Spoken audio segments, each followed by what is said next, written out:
Yes, ladies and gentlemen, we are live with the Tim Gillette Show. I am your host, Tim Gillette, and this show is not about me, even though it is named after me. Our show is designed to bring you some of the most interesting people on the planet, the businesses they're doing, the charities they're running, the websites they have up and going, the influencers are connecting, the people and world that they are changing. It's all about them. It just happens to be my show, and it's named after me. Each week, I bring you 2 episodes on Tuesdays and Thursdays, and I try to have a guest pretty much all the time. Every now and then, I don't have a guest, and I don't come live. But every guest, for the most part, I get to know live on air for the first time, interviewing them and asking them questions. Today's guest, a little bit different. Shelly Williams and I are in a mastermind in one of the many masterminds that I am part of, all right, which is something I always encourage people. Be in a mastermind with people. I'm in several of them. I host a mastermind, which is the best mastermind. So you go try out all the other masterminds, then you come to mine. That's how it happens. But the best people are in mine. But Shelly and I are in another mastermind, and I just kind of brought it up, and I said, hey, Shelly, to the group, I said, why don't you come on the show? Shelly does have the website. She does have things moving and shaking, all right? She is someone who's doing things that I like to interview. She checked all the boxes of what we want on the show. So I'm going to get to know her a little bit better today on the show because, I really don't know the in-depth, deep Shelly. I'm going to find out about her today, and I'm going to do it with you. You ready, guys? Here we go. Let's bring Shelly up here.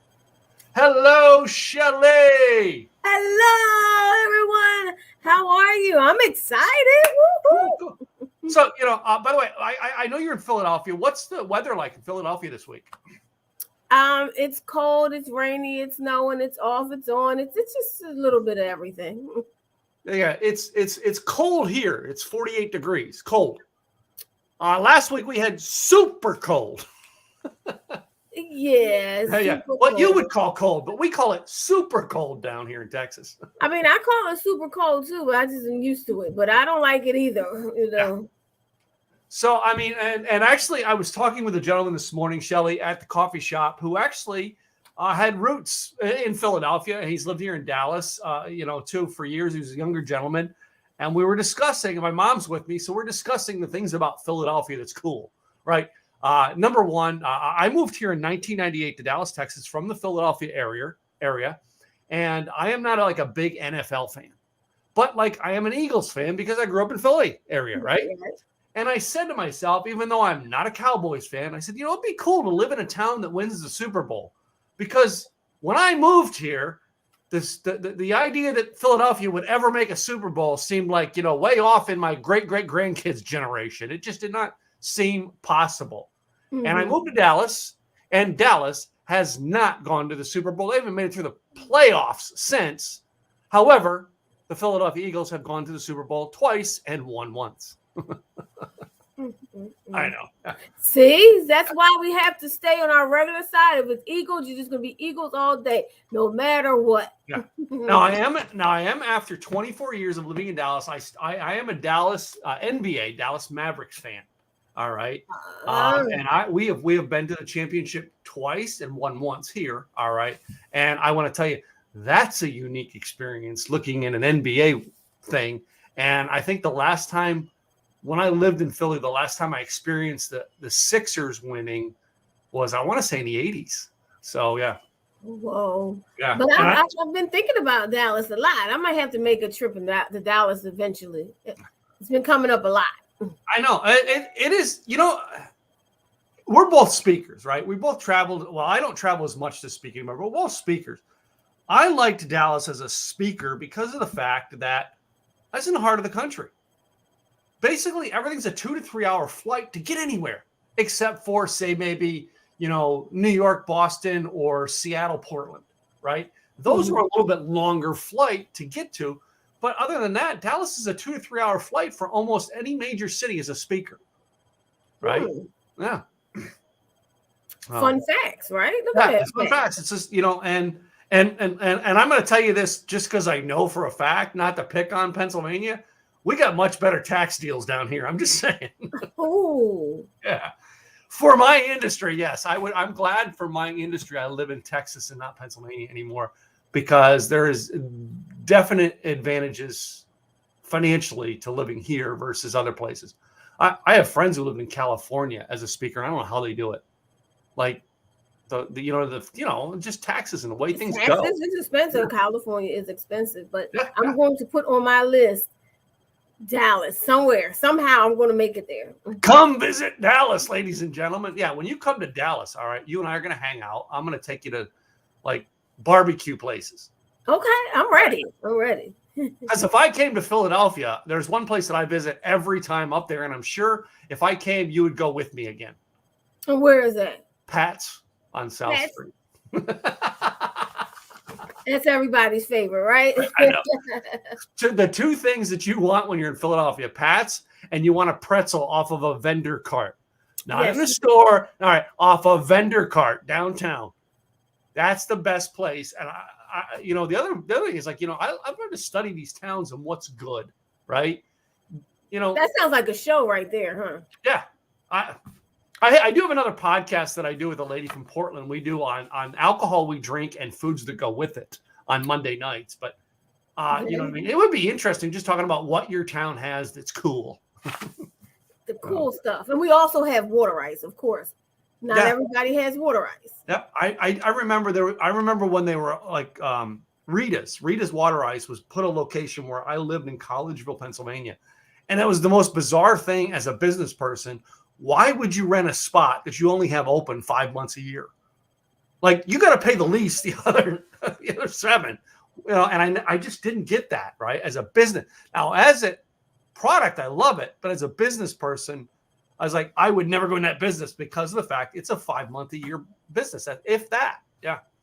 But they make enough to make it, and now some of them may do other things like rent out their lot for Christmas. Yeah. Christmas trees, lots. Yeah, I've seen that too. So yeah. So let's get down to what Shelly does up there in Philly. What is it that you do, and how do you help people? How do I help people? I am a media consultant, and what that really is I do all things media, and I have TV shows. I write for newspapers, and I actually do social media marketing for several different companies. So that's what I do. And I also have a Motivation Monday network, and that's where I bring in great guests to speak and teach to different entrepreneurs how to move forward in life. So that's what I do. Wow. In a nutshell, hopefully. And Shelly, when did you get into doing this with the media? All right. Did you get into it in the social media age, or were you working with media before the social media became good?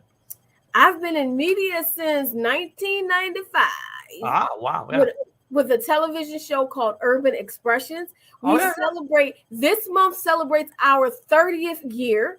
Wow. It started in 1992. I came around in 1995. I started as an intern, working for free. And then I decided free wasn't my thing. So I learned and grew and became the executive producer. By time right now, I am the executive producer, but I physically started as an intern working for free for Urban Expressions. And Urban Expressions was on Channel 48. You remember how we had UHF channels? I remember 48. Yep, I do. Yep. For those back in the day who know UHF. So it was a UHF channel, and it was owned by Dorothy Brunson. And Dorothy Brunson is the first African-American woman in the nation to own a TV station. So it's really historical, That's a huge impact. All right. I remember some things I remember about Philadelphia and media was, now I understand he's still on the air up there, is the two DJs that I grew up listening to. I think John DeBella, I think he's still on 102.9 now, right? I think so. I listened to John DeBella on 93.3, the WMMR. I still have the WMMR app on my phone and still listen to it every now and then, but I don't know anybody on there anymore, right? Pierre Robert was there forever. I don't even know if Pierre's still on there, but not connected to Pierre anymore like I was. I tried to get Pierre on my radio show. I'm like, I want to get Pierre on my show because I like them so much. Yeah. But he just doesn't do off-network shows. And I'm like, okay, I give that up. But media was huge to me in Philadelphia. All right. I did I had a car cleaning business up there as well, an auto body shop. And I worked on several people who were like the newscaster. I can't remember, for like Channel 10. I used to work on his Jaguar. All right. Yeah. Fancy cars. Yeah, well, I don't consider Jaguar a fancy car because I worked on them. But anyway. Okay. Okay. Yeah. No, they're an all right car, but like after like of all the cars, I got a Mercedes now, and I'm like, Mercedes is more of a classy car than a Jaguar was. But anyway, well, it might have been back then. Back then, with the whole Jaguar on the front was different for everybody. yeah. Well, no, back then it was the line while my Jag's in the shop, because it almost always was back then. Yeah, that's true. That is true. So 95 you were with the show. Did you get into all the other media going on in Philadelphia, the regular TV shows, the radio stations, things like that? Well, that came along as the popularity of what I do. It came along, so I'm doing the TV show, which was one of the popular ones. Mm-hmm. Eventually, we connected with some of the radio stations, and I was able to do a segment. I did a word on the street on Urban Expressions, which was my produced segment. That's how I started in producing. I started producing the word on the street, and then someone said, "Hey, why don't you bring this to the radio station?" The guy name was Albie Silk. And he said, "Hey, do the word on the street during my show." And I did that. I thought it was amazing. And then someone says, "Hey, take your word on the street and put it in my magazine." Word on the street was in the magazine. It was called The Firm Magazine. And then it was on the Scene Magazine. So it was actually in several different magazines. And then through the years, here we are still. I'm doing the word on the street in Scoop. And I write for Uptown Standard newspaper, so I continue to write. It always amazes me when you get involved with one media form, how fast the other media forms kind of form around you, and it seems like that's what happened to you as well. I don't, here in Dallas, I'm a podcaster. I'm not really on TV, but like I'm connected to so many media people in TV and radio here in Dallas because of that. And I never thought about that. When you start doing something media-wise, all right, and you did it before social media, how was the transition to social media after being on just TV? Oh, this is a funny story. It just really happens to be funny. So I kicked and screamed and fought and said, no. And Keith from up the block, he was the host of Urban Expressions, and he went fast and furious into YouTube world. And then it was Rockstar P. He said, "You have to," this was MySpace days. He said, "You have to do a MySpace." I said, "No, you have to." No, I would not do it. So he went, he made my MySpace, gave me the logins and said, "Do this." And I said, "Okay." I get in it. And then I'm like, "Oh, I see." Okay. Because I felt that social media was taking over my job. Basically, I thought that it was taking over. And then I saw it and I said, "Oh, okay. Oh, wow." And then then when Facebook came along, I just was all over Facebook. I created groups. I had pages. I had friends. I built a whole television show based off of connections I made on Facebook. And then I just prayed and said, "God, I love social media. I want to make money doing it." And the next week, I got a call for an offer I could not refuse, and ended up in a corporate office in Foreman Mills in the advertising department, running social media for 35 different stores nationally. Wow. But I kicked, I screamed, but it ended up being it's my bread and butter, Well, I remember now, I'm not going to tell you which side of the political realm I'm on, but I remember when Barack Obama got inaugurated. I wrote my blog post that day congratulating him on being the first African-American president of America, right? And not saying I was a fan. That's just one of those things I do. I did that on MySpace because I really wasn't. I mean, Facebook wasn't as big, but it was Twitter and Facebook were just kind of coming along in 2008 when he was elected. And then I go to when his term was done, all right, and how social media had so much changed because he had two terms, right? 2 terms. And how much it has changed because I put on my what I do now in social media, but I do in a blog post is always, well, thank you, Mr. President, for serving our country, blah, blah, blah, blah, blah. Mhm. And we went from Barack Obama to Donald Trump. And then, same thing I'm doing. Well, welcome, Mr. Trump. Please know, sir, that I will always back you. And I will always, I'm going to call you my president, whether I like or dislike you. I'm going to respect you. It's always like, I do a post like that, like I did for Barack Obama. And I did a thank you to Barack Obama. Mr. Obama, I want to thank you for being our president, all right, for 8 years. And I just, it was a heartfelt, you know what I mean? I may not have always agreed with you type post. And I do this for every president. I may not always agree with you, but I've always respect the fact that you took 8 years of your life, all right, and wore yourself down to serve our country. And I did the same thing when Donald Trump's term in, because to me, a president's a president, right? And I had a friend, all right, again, 2008, I had to put it on MySpace because Facebook really wasn't out there yet, right? It wasn't fully out there. In 2016, I had to get rid of friends who called Barack Obama names. That's the change in social media in an 8-year period of time. You know what I mean? And I remember, like, I was doing stuff on MySpace, not really no clue what I was doing, but how much it changed over the years. And when I started my company in 2010, I did have friends tell me, Shelly, you don't need a website anymore. You can do everything on social media. You don't need this. You don't need a podcast. You just do everything on social media. Do you know that every person who told me that has a job working for someone else? And I said in the beginning, you need two things you're going to always need. You're always going to need an email list. You're always going to need a website. And they were like, no, you don't need that anymore. It's social media.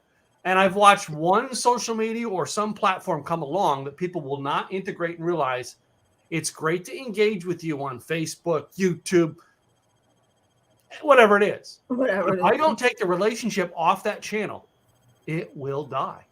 It will not stay there because I can't count on the channel being there forever, right? And that's where I learned big on how to use social media. And everybody's like, how are you so successful on social media? I'm like, I'm not. I'm successful at getting people off social media.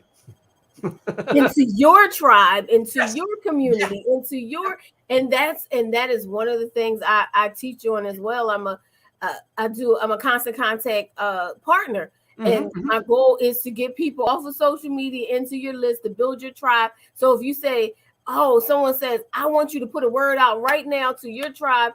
If you have them in your tribe and your email list, you can send them right to them. Yeah, that's exactly it. So, I mean, and I know you said Constant Contact. I think Constant Contact and AWeber, I think they're both like Montgomery County based companies, aren't they? You know, I never looked into I know what AWeber it was. I know AWeber was like King of Prussia area. Well, that would be nice to know. I'm going to look into it. I don't know where they come from, but the one thing, you know, it's 100 million companies. Like just like anything, there's a lot of speakers, there's a lot of social media people, there's a lot of everything. Yeah. But when it came down to that day, when it came down to choosing a platform, your CRM. So I get to Foreman Mills, they had no CRM, they had no email list, they didn't have it. Yeah. But one thing I remember was a speaker. This one lady, her name was Marsha. I remember her speaking, and I said she was the nicest lady, the kindest lady in the world. And we kept in touch. So the first thing I called was someone who I had a relationship with, who was kind to me. She spoke on some of my platforms, and I said, Marsha, I want to do this for this big company. It's a huge company, and I just need to figure out how to do it. When I say she came to me, taught me step by step, physically, hand by hand, and I was like, who does that? Who does it? So it was like, if that's what Constant Contact, you know, represents for great, amazing customer service, I don't care if it costs more than the rest. Yeah. I'm in. Yeah. Exactly. So the company is still using them. I'm still using Constant Contact. Then I became a partner because the customer service, hands down, is the best. When she came all the way to me. It made me look smart. Here you go. It made me look smart once I was able to present it. I said, I'm smart now. I just looked it up real quick, and Constant Contact's actually out of Waltham, Massachusetts. It Oh is wow. A Weber that is out of Chalfont, Pennsylvania, which was where my first full-time job was, Chalfont, Pennsylvania. Chalfont. Yes, I've heard of it. Yeah. So, but yeah, it's interesting though. But Constant Contact, I tried them early on, and before I remember trying the MailChimp. And by the way, guys, I will tell you this: if you think you're going to do something business-wise with MailChimp, you look like an amateur. Stop it. Stop it. All right. Now, I'm not going to say, A Weber, Constant Contact is better. You can tell me because you like Constant Contact. I went shopping cart, Kartra, which you've probably noticed from my emails. I went that route. But most people have never stopped to actually talk to a partner with you, like you, from a company to go, is this right for me? Mm-hmm. They follow the advertising and they just try it out, and then they screw it up. And if they don't have a customer service rep like you did, then they get pissed off and go, well, A Weber sucks because you didn't stop to figure it out first. Yep. Right. That's why. And whereas. Yep. And I knew I didn't have. I knew a little bit, but I knew I didn't have what she had. And the fact it was she was just a phone call away. It was, hey, sure, I will. And she was in Pennsylvania and I worked in Jersey. She came all the way to Jersey, walked up the steps and everything. And I said, man, this made me just look so great. And so I guess that's my allegiance. Now, there are some platforms that have better features, that have better this, but the one thing they don't have is the customer service that will knock you off your feet. Yeah. Well, I mean, it all comes down to, like, I have a friend on the West Coast who's very big on Infusionsoft. All right. Yeah. I'm not. All right. I am not. I've never was. I used one shopping cart for years. I mean, for years, a version of it, like someone's white brand. And they did very well by me, but they weren't technologically advanced like Kartra. That's why Constant Contact, I think now has shopping cart capabilities. I was trying to do everything all in one because mine's an online business. Mm-hmm. Whereas some people, I mean, and now they have it, you know what I mean? They didn't in 2012 and 13 when I was looking at that. Mm-hmm. All right. So I didn't go with that. But how often are these companies, you have a rep you can talk to? One shopping cart, I always had someone I could call and talk to. MailChimp, no. All right. And that's why I will say, if you're using MailChimp, all right, talk to Shelly or me. Move it. Constant Contact or go shopping cart. Take your pick. Get off of MailChimp. You look like an amateur. And if I could show you, I can tell I don't know if you can, Shelly. I can tell people's emails from MailChimp of how unprofessional they are. They have no clue. I can tell a professional email from a Constant Contact, A Weber, Kartra, One Shopping Cart, Infusionsoft. I can tell. And there's another one out there too. I can't think of it, but they look professional. Oh my goodness. Yeah, they are. It's the professionalism. But I mean, I always go down to the bottom to see who's the brand. Yeah. That's it. And that's it. You've got to be able to label. That's it. You also have ways to label it. Mm-hmm. For years, I used One Shopping Cart because it didn't have their thing at the bottom. Kartra's has theirs at the bottom because I'm using Kartra's mail feature as opposed to getting an outside one. All right. So to me, it still comes off looking professional. And I'm in Frank Kern's inner circle as well. His emails using Kartra, stuff like that, they look professional, and that's it. Most people are trying to do things for free, for cheap, and I'm sure you've seen them too up there, Shelly. They're all trying to do cheap and free, and it looks it. Just trying to get people in, yeah? Yeah. All right. You wouldn't go to the television station with a free or cheap proposal. They'd laugh at you, wouldn't they? Yes, they would. They want to see some professionalism out there. However, this is something I want your opinions on this. Over the past 2 years, television stations had to rely on a camera they have at home because the host couldn't come into the studio. Yep. Yeah. What's your opinion on dealing with that stuff in the media? In the media, because they have what they needed, they were able to pivot. They had the budget they needed to send the equipment home to their people, to send what they needed home to their people. So it all came off looking great. But the most of us had to pivot and didn't have what it took to really do it. We're like, what do we do? What do we do? And what's the best camera and everything like that? I'm still looking for the best camera, Yeah. So am I. And I think I've got 5 of them here. Oh, you've got see. I haven't even gone to that part. I stick with the one and like, all right, here it is. But yeah, but it ended up looking great. Some of them just really. Hold on, I'll show you some of the things I have that I can switch around, Shelly. So there's my other one there. Nice. This one here is just a cheap one. I don't like this camera at all. I never use that one, but those are just 3 I have hooked up. The other 2 are off.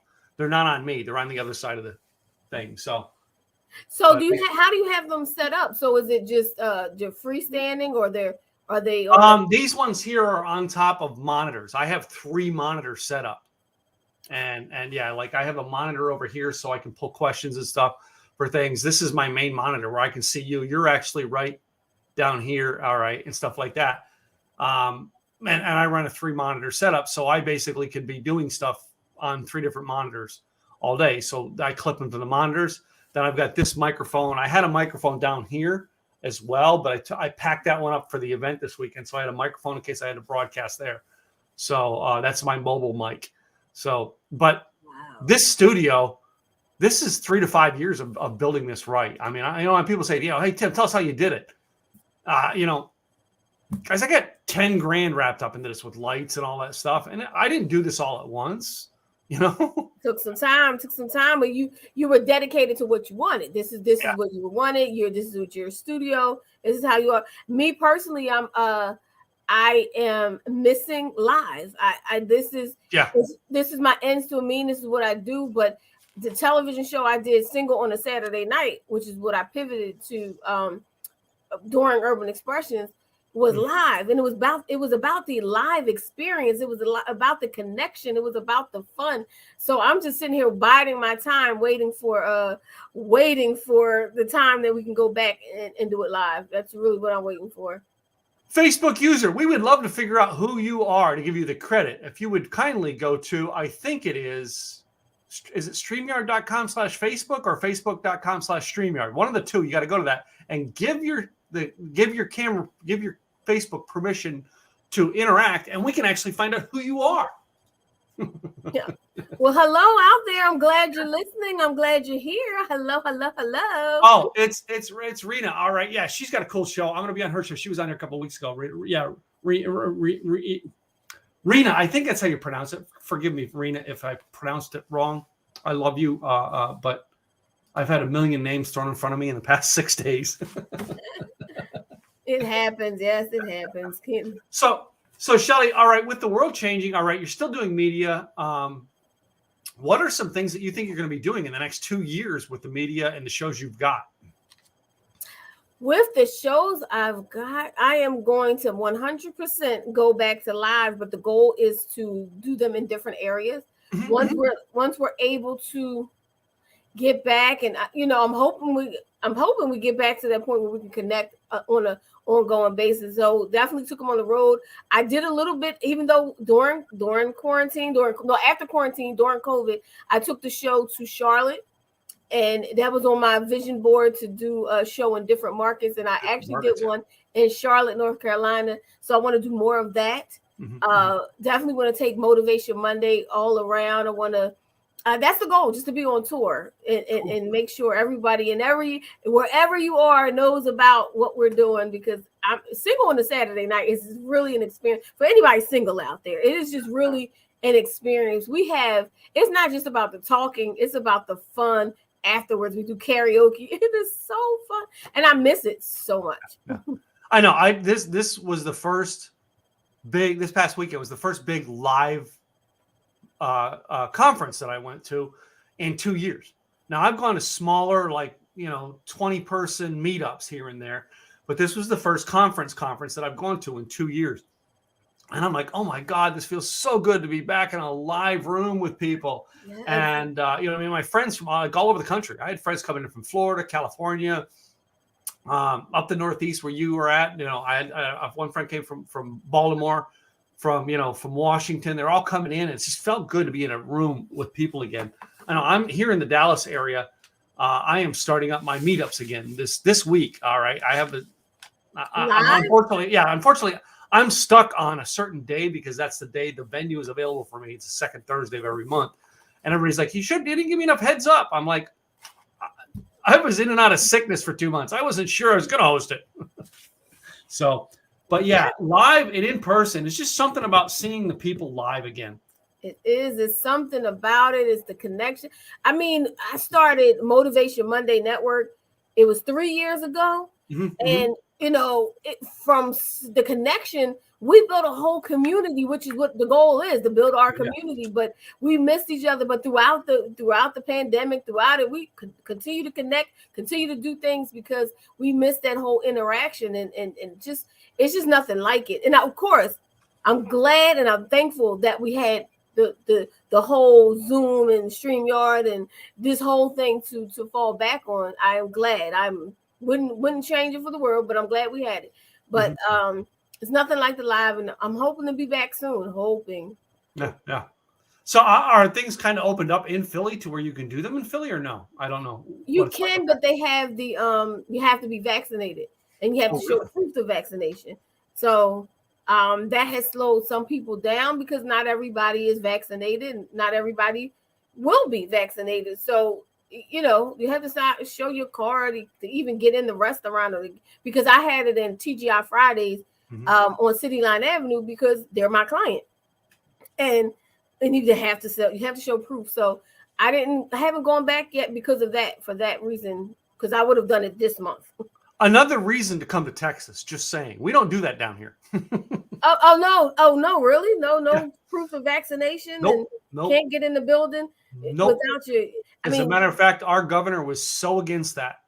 He said, "No, I want freedom. All right, I want to put people in charge of their own destiny. All right. If you're not smart enough to stay home when you're sick, you deserve to get sick, right? But yeah, they're pretty much. We have a lot of people down here who go, you know what? You know, we're about freedom, letting you in. All right. If you're sick, please stay home. And that's what everybody says. If you're sick, please stay home. Don't come if you're sick. If you got a fever, you got any symptoms.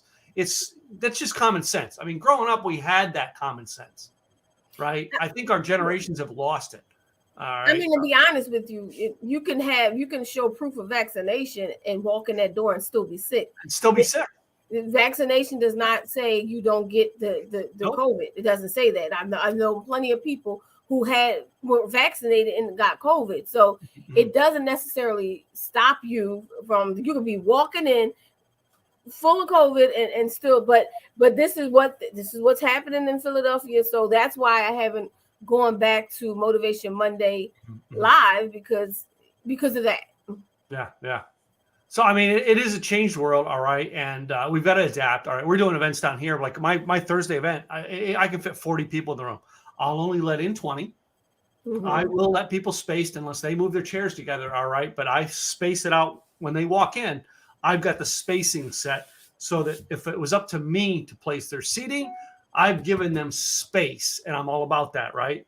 If they want to move their seats together and get close, it's up to them, not me, all right? They've taken it on themselves. But my wife works in and out of hospitals. And this last time in January where I got it, again, my wife, we thought that maybe it's just like my wife's vaccinated and she's never had COVID, but she thought maybe there's a chance she carried it to me. Right. And like, we don't know this thing, all right? But I love Mike Rose. You know, he's another great media person. I love Mike Rose's outlook on this. He basically said, he said, these are my 3 things onto it. Number 1, we're probably all going to get it. Number 2, it's not going away.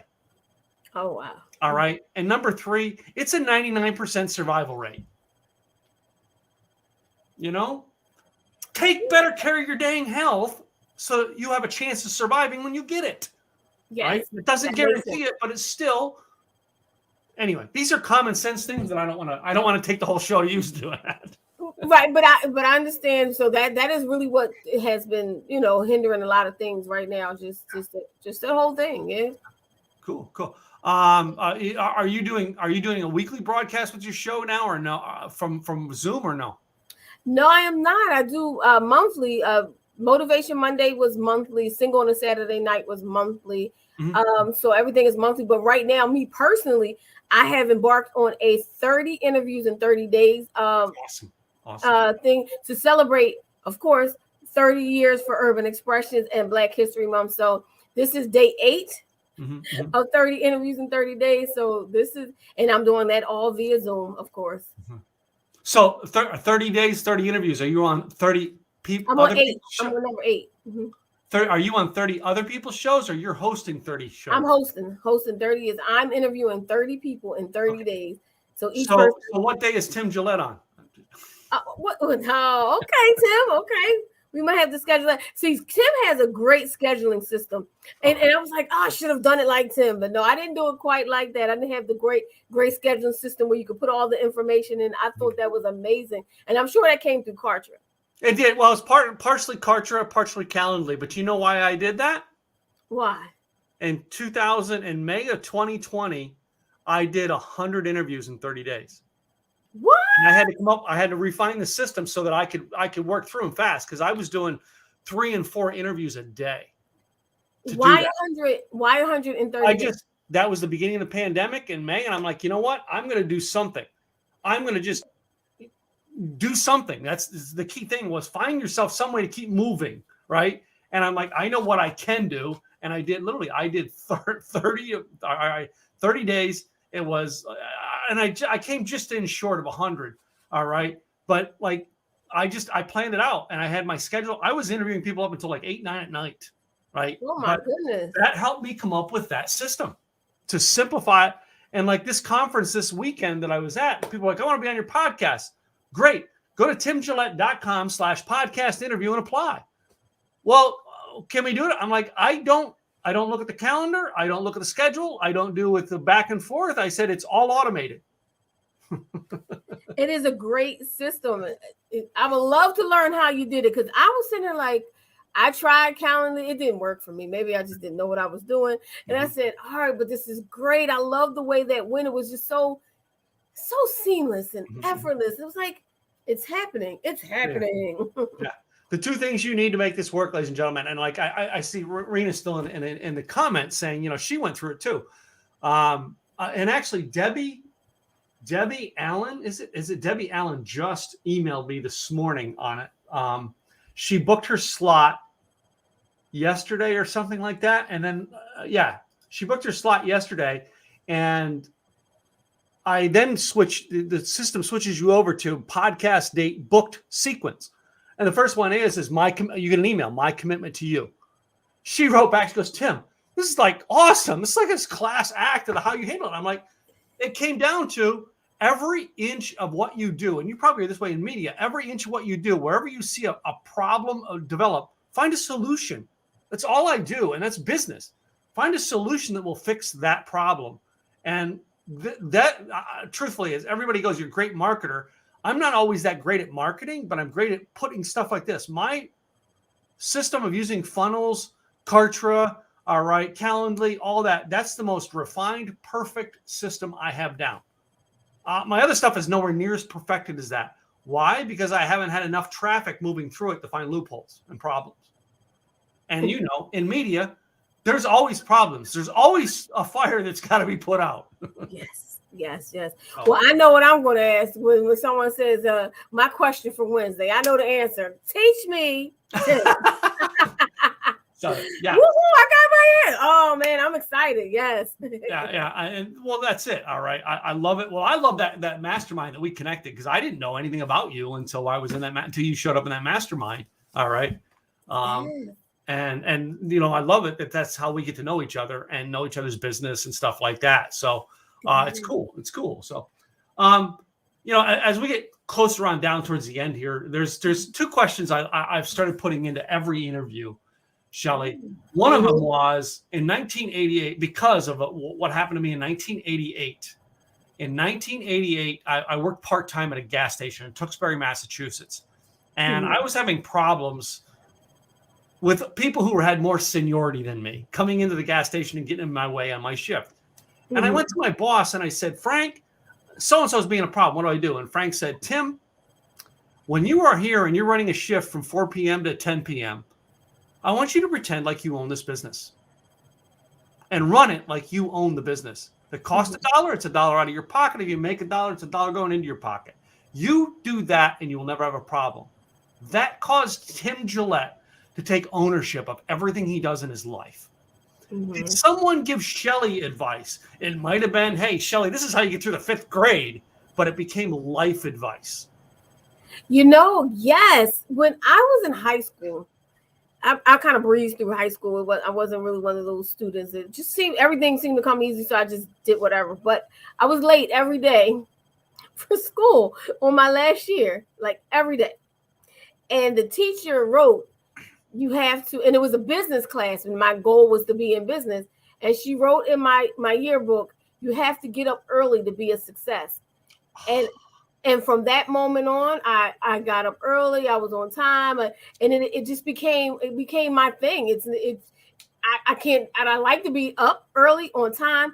I can imagine being late every day, but when I say I was late every day, it was like, oh well, it's just school. Did you see the meme that came out? I think it was like 2 weeks ago. I seen it on Facebook where the guy said, when I was young, my dad, when I was young, and I went to soccer practice, if I showed up late, the coach made me run laps around the field. The problem is that my dad was the coach and he drove me there. Oh my goodness.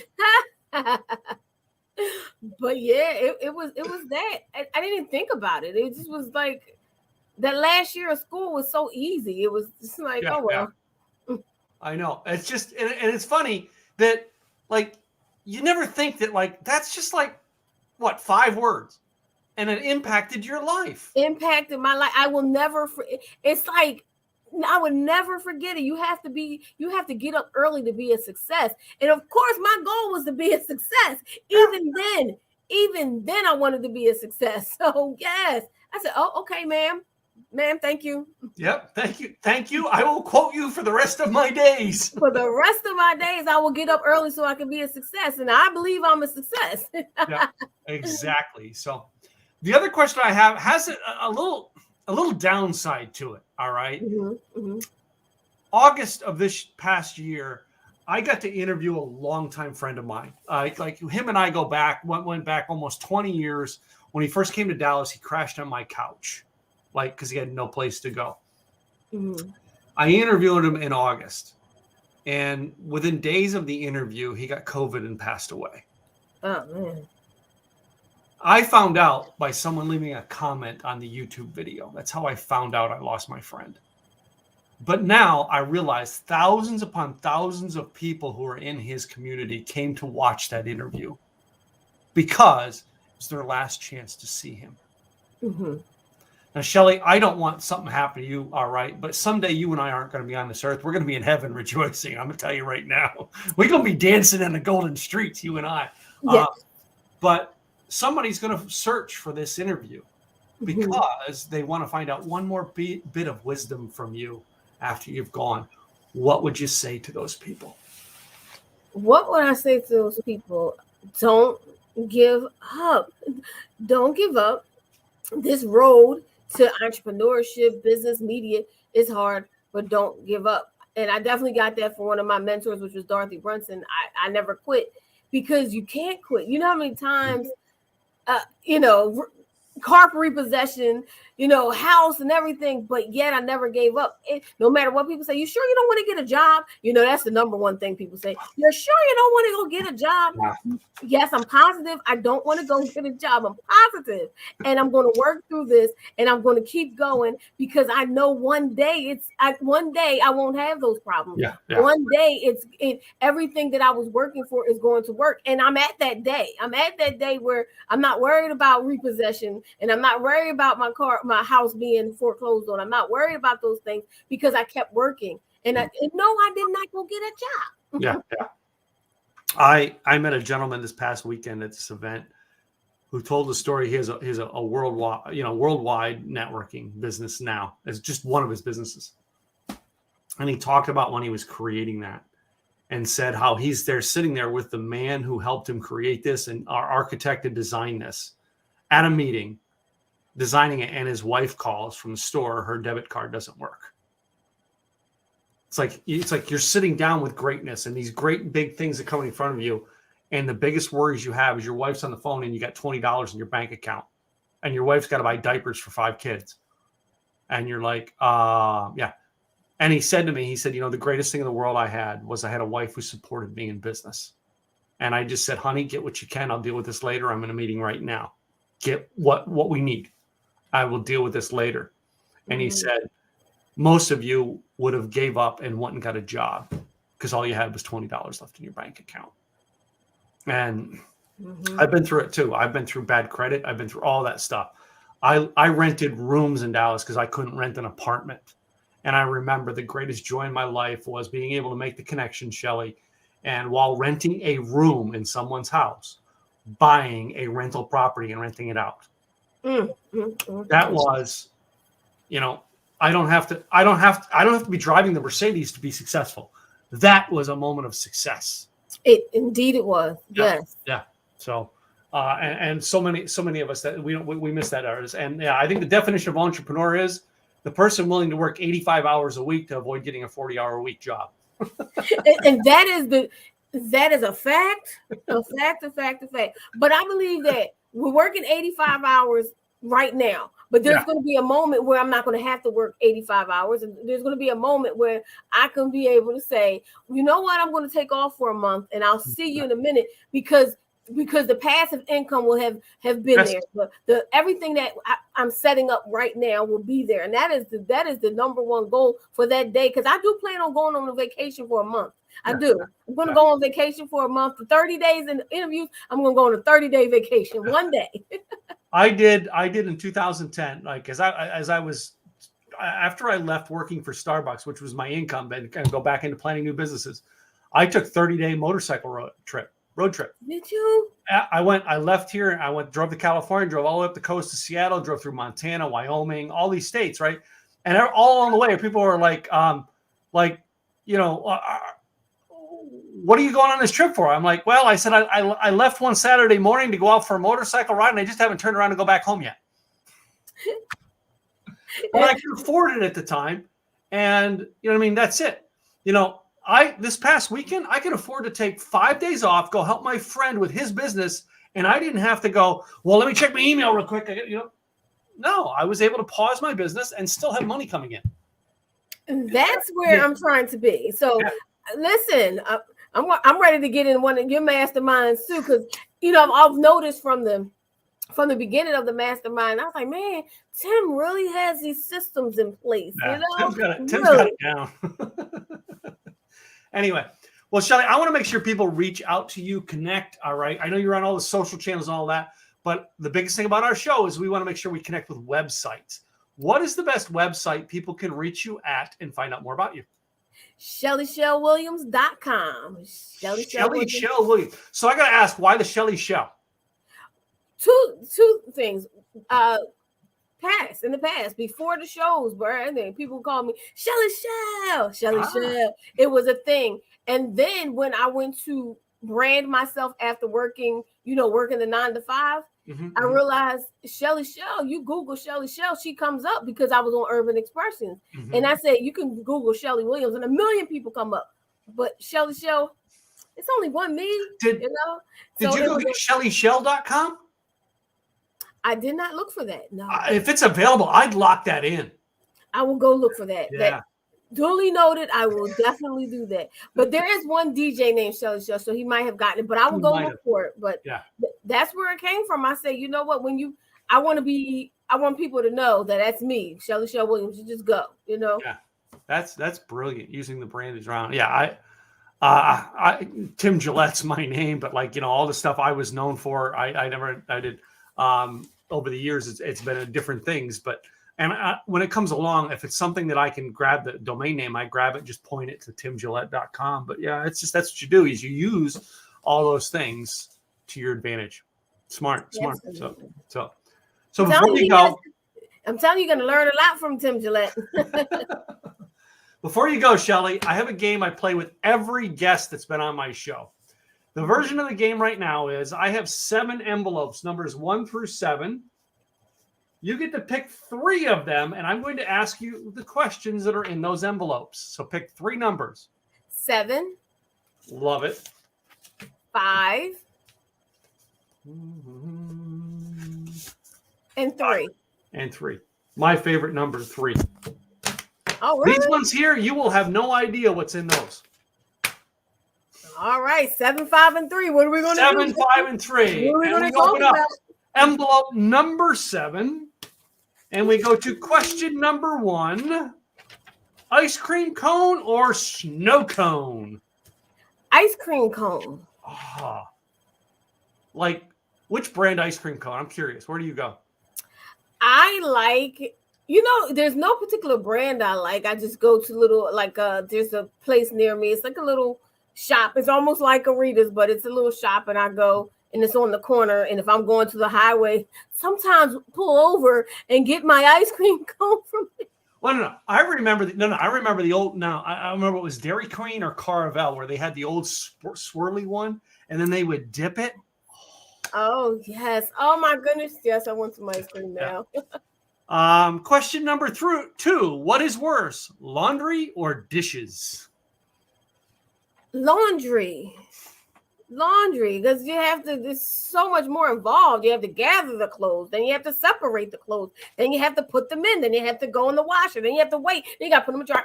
Oh my goodness, it's such a process. Yeah, but laundry's done in one day. Dishes you have to do every day. Yeah, but that process, it's never ending. There's a system down to make it easier. Systems. That's what Tim Gillette does. He has the systems. I need the system. You have the correct system. Oh, that's funny. All right, question number 3 and envelope number 5 is pancake or waffles? Waffles. Oh, yeah. I love it. High five. Yeah. Ooh, yes. Waffles. Yes. So, no. So, I know you don't have them up there, but when I moved to the South, Waffle House. I mean, it is the greasiest of junk breakfast food out there, but it is so good. It is definitely good, but that's why I like going to diners, because diners always have the fresh Belgian waffles. Yes. Oh my goodness. I miss the Philadelphia diners. That's the one thing I miss, because there's not like it's not like McDonald's everywhere. It's a diner. It's a different family on almost every corner. It is. I love diners. Yep. I miss that about Philadelphia. So, envelope number 5, question number 1. Would you rather go bowling or play putt-putt golf? Bowling. Yeah.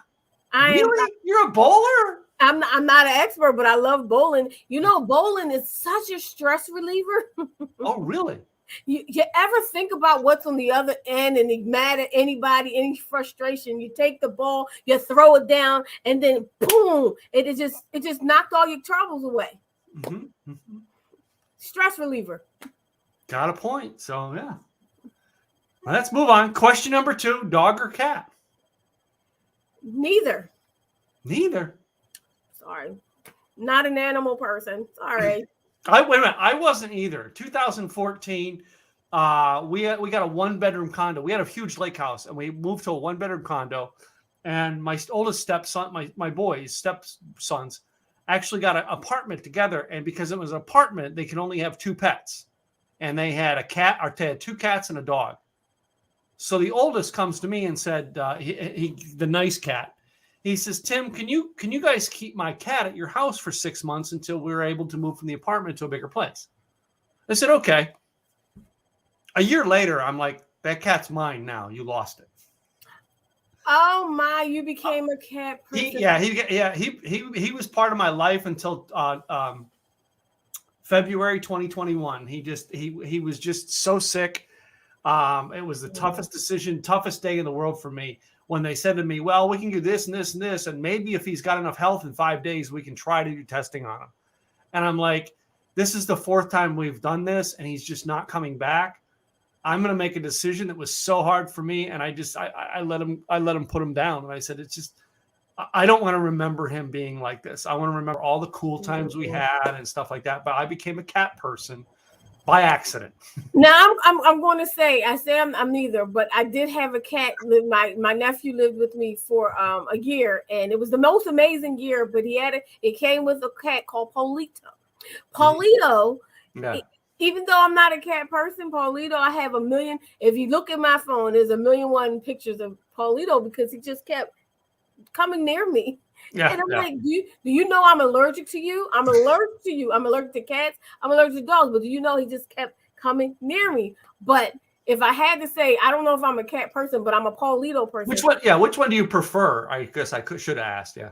Well, I mean, I'm just Paulito. He was just he didn't make it either. He got sick years later. But if I had to say, I'm just a Paulito. So I guess I would say cat because he was hilariously like, I know you don't like me, but I'm going to come over there next to you anyway. I'm going to sit next to you anyway. I'm going to just be your friend anyway.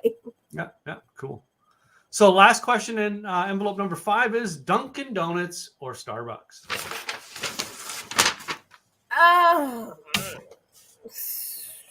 Starbucks. Starbucks? All right. It's hard. It's hard. Yeah, when I lived up there, it was Dunkin' Donuts. Down here, it's Starbucks because there's very few Dunkin' Donuts, and it just does not taste the same down here. I would say it doesn't. Fun fact here is I have never had a cup of coffee a day in my life. Mm-hmm. So I'm not choosing between coffees because that's it's the other things they have. Yeah. It was the other things. I have recently spent some time going to Starbucks, and I've enjoyed what they had, but no coffee a day in my life. Cool. That will take that envelope. Envelope number 3, our final envelope. Question number 1. Did you see the movie The Matrix? Of course, yes. Mm-hmm. So which one did you choose, the red pill or the blue pill? It's funny. I don't know. You don't remember what they are. I don't remember. And I just saw the newest one. And I was very disappointed. But I'm not going to see it yet. So the red pill, all right, is the term red pill or blue pill refer to the choices between the willingness to learn a potential unsettling, life-changing truth by taking the red pill, or become ignorant to what was going on in the world and take the blue pill. So which one would you choose, red pill or blue pill? Red pill.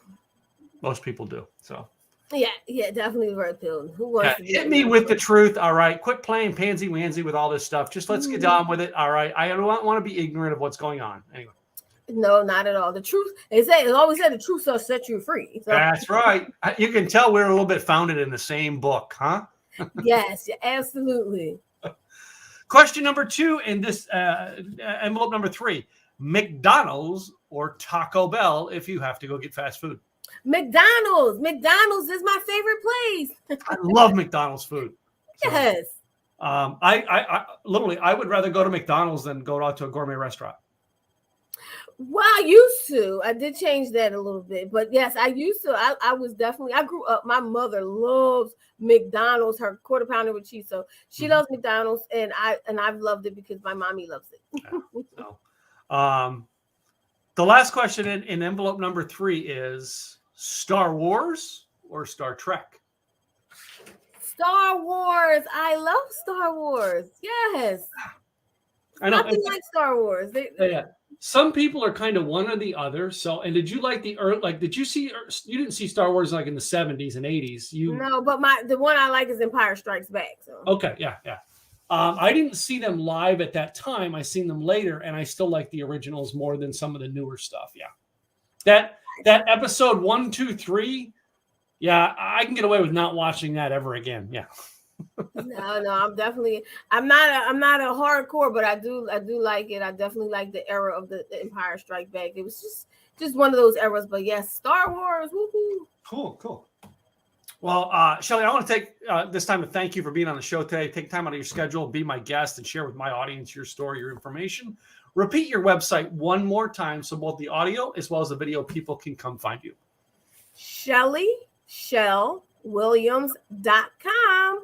Cool. Thank you so much for having me. I appreciate it. I'm so excited. I got to know you more. You got to know more. It's such a great thing. It's just that's what I like about this podcast. I basically am doing nothing but having a conversation and recording it. I love it. Yeah. To you guys, the listeners, I want to thank you for tuning in and getting to know me as well as Shelly today. Do me a favor, go to ShellyWilliams.com and check out Shelly and all that she has to do. And please subscribe to both our YouTube channel as well as where you get your podcasts. I will be back in a couple more days with another great guest. Have a great week, everybody. Talk to you later. Bye.